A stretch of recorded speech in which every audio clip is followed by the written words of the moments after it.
শাকিব খান আমাদের ইন্ডাস্ট্রির জন্য এত বড় একটি নাম, যতই বলবো ততই কম হবে। এই মুভির প্রোডাকশন এবং সেট যখন মানুষ দেখবে এবং স্টোরি এডিটিং এর যে কাট, ইট ওয়াজ অ্যামেজিং। ভাই আমরা একটু ঢুকি একজন করে প্লিজ। হ্যাঁ প্লিজ একজন গ্লাস কিন্তু এটা গ্লাস আছে একটু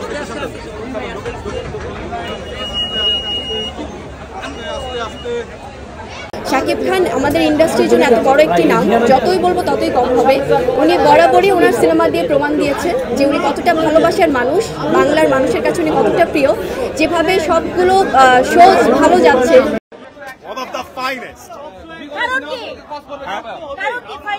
কারণ হচ্ছে যে এই মুভির প্রোডাকশন এবং সেট যখন মানুষ দেখবে, এই মুভির প্রত্যেকটা সিন আর এই মুভির যে স্টোরি বিল্ড আপ এবং স্টোরি এডিটিং এর যে কাট, ইট ওয়াজ অ্যামেজিং।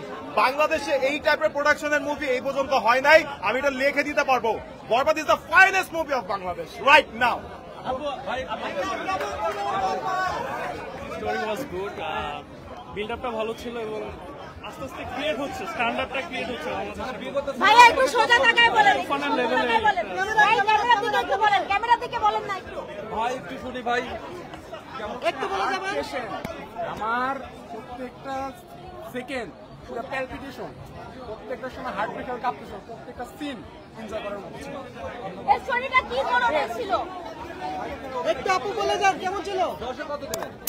10 এ 10। আপু একটু বলেন। আপু কেমন আচ্ছা এই স্টোরিটা কি ছিল? স্টোরি একটা ফিমেল ক্যারেক্টার উপর বেস্ট ছিল। ভাই মেডিয়া সার্ভিস একটা new gem of industry, new আচ্ছা জেম কি ধরনের গল্প দেখিয়েছে? ফাটাফাটি গল্প।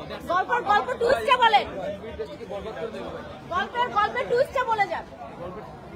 আমি বলতে পারবো না। আপু একটু শুনি সিনেমাটি কেমন ছিল? আপু একটু মিডিল আছে, একটু মিডিল আছে। কেমন লেগেছে? হ্যাঁ ভালো লাগছে। লাস্টে নায়িকাটার রাওয়ালি বেটার ছিল। গল্পটা কেমন ছিল? স্টোরিটা সুন্দর ছিল। আর সাকিব ভাইয়ের অভিনয়